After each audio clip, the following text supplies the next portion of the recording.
Now, Mylan Pharmaceuticals continues to face a backlash after jacking up the price of the life-saving EpiPen drug by about 450% over the last 12 years. Now, let me break down some of the ways they've faced some of this backlash. Now, for example, over the past week, Mylan has had a bit of a stock crash, losing nearly $3 billion after their stock has fallen. Now, of course, in order to try to mitigate that damage, first they announced that people would get a coupon. Oh, wow, look at Gene. Look at that, a coupon, right? Golly gee, that's fantastic, right? Now, this coupon would cut the price in half for a pack of EpiPens. Wow. Only $300 for 2 EpiPens. What a steal. What a steal. Considering that in 2007, one EpiPen cost about $50. You might have to do a lot better to try to get some of that trust back. Now, they're going to do, CEO Heather Bresch, she's going to try to do that and fail. Watch.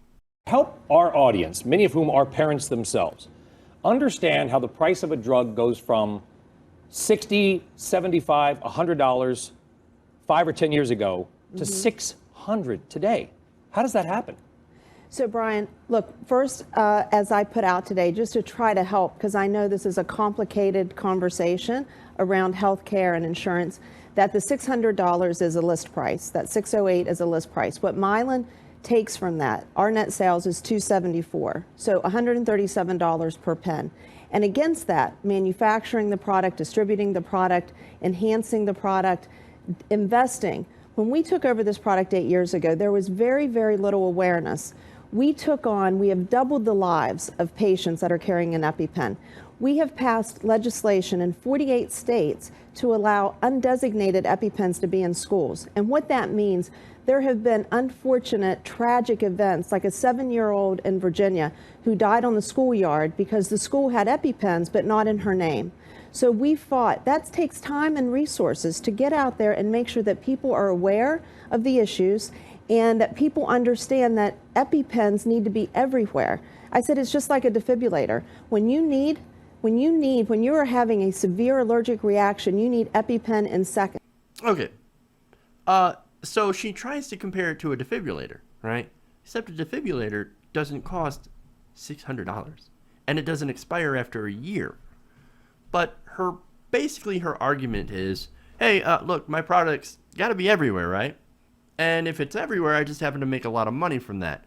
But in order to get my product everywhere, I've got to go and, you notice, we were working really hard. I mean, trying to pass legislation. That means I had to go and grease my local politicians, your local politicians, and guess what? That costs money. And I'm not going to eat that cost as the CEO. Of course not. No. I'm going to pass that cost of my lobbying onto you. Yeah, they've done a lot of lobbying, the government, to get EpiPens everywhere. And look, it's good to have them everywhere, but at the same time, don't pass that cost on to the consumer. So basically, let me summarize. I'm going to charge you more for a product that should be accessible, therefore making it less accessible. That's the truth of it. So what she says doesn't make a whole lot of sense. She's not very good at this. But don't worry. She's actually frustrated about this. In fact, listen to how frustrated she is. But surely, Heather, you must understand the outrage. As somebody I talked to last night said, people are outraged because it seems outrageous that the American Medical Association has said, this is basically the same product it was in 2009, and yet the price has gone up 300 or 400 fold. So, look, no one's more frustrated than me. I've been in this business for 25 years. You're the one raising the price, though. How can you be frustrated? My frustration is there's a list price of $608. There is a system. I laid out that there are 4 or 5 hands that the product touches and companies that it goes through before it ever gets to that patient at the counter. Everybody should be frustrated. I am hoping that this is an inflection point for this country. Our healthcare is in a crisis. It's no different than the mortgage financial crisis back in 2007. Okay, hold on. It's no different than the mortgage crisis, except that it's a lot different. It's quite a bit different. If people don't have these EpiPens and have anaphylactic shock, most likely they can die. Well, look, losing your home sucks in the mortgage crisis, and having your home underwater, terrible, right? Not quite the same as dying from something that you could prevent with a simple device. But anyway, what she said about being frustrated. Yes, she must be incredibly frustrating as she runs to the bank with her $19 million in executive compensation because of the hiking of this drug. Most of what Mylan Pharmaceuticals makes in profit, 80% of it comes from this drug alone. A drug that they didn't develop, a drug that was developed by taxpayer money, by the way, that they haven't really done much in research and development, not all that much anyway, to improve the product. No, they're trying to justify this price increase on, look, I had to go and lobby people and get my product everywhere, which actually made me money. Not a very good excuse. In fact, that's a terrible excuse. Now, when asked again, and I got to give this guy in CNBC credit because he's drilling her, right? Meant grilling her. Drilling her sounds a little different, but I meant he's really grilling her on this subject, and I want to give him credit for that. But first, now, when asked how she could justify the cost increase and taking home those millions and millions of dollars each year, she completely ends up dodging the question. In fact, watch. Heather, you understand the headlines, right? Which is EpiPens, which are needed by millions of children. The price goes from $50 10 years ago to $500 or $600 today, and you're making $18 million a year. You understand how that looks. Brian, look, I understand better than anyone that facts are inconvenient to headlines. And why I'm here today and why I want to change this conversation, like I said, first of all, so everyone has access. Let's talk about over the last 8 years what we've done, to your point, to make sure the people who need it have it. When we passed legislation in 48 states to ensure that that schools could have EpiPens, we have given out 700,000 free EpiPens. We stock 65,000 public schools in this country with free EpiPens to ensure that they're there when needed. In 1 year alone, 2015, there were 1,000 anaphylactic events in schools, and 25% of the time, people had no idea they had a known allergy. So the EpiPens were used. They were there to prevent serious continued adverse events.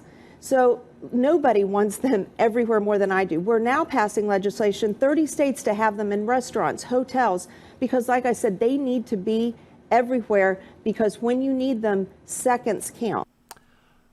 I want them to be everywhere. I just so happen to make a lot of money. So I give away a few, 700,000. Hey, it's good, right? But that doesn't justify, and that also doesn't answer the question. Oh, headlines, right? Facts are inconvenient to headlines. You know what's inconvenient? Not being able to afford an EpiPen despite having insurance, which a lot of people find themselves in that situation, by the way. Or having to choose between your car payment, your house payment, or whatever bill, your electricity, so you can afford something that could potentially save your life. Look, more access is great, right? But having it be so expensive, even with insurance, that's not helping people get access to this drug. You're completely missing the point. You're taking in huge profits. You're basically lobbying places so that they stock EpiPens, which, by the way, they conveniently buy from you because you have no competition. You're getting paid, and you're sitting there wondering, what's the problem?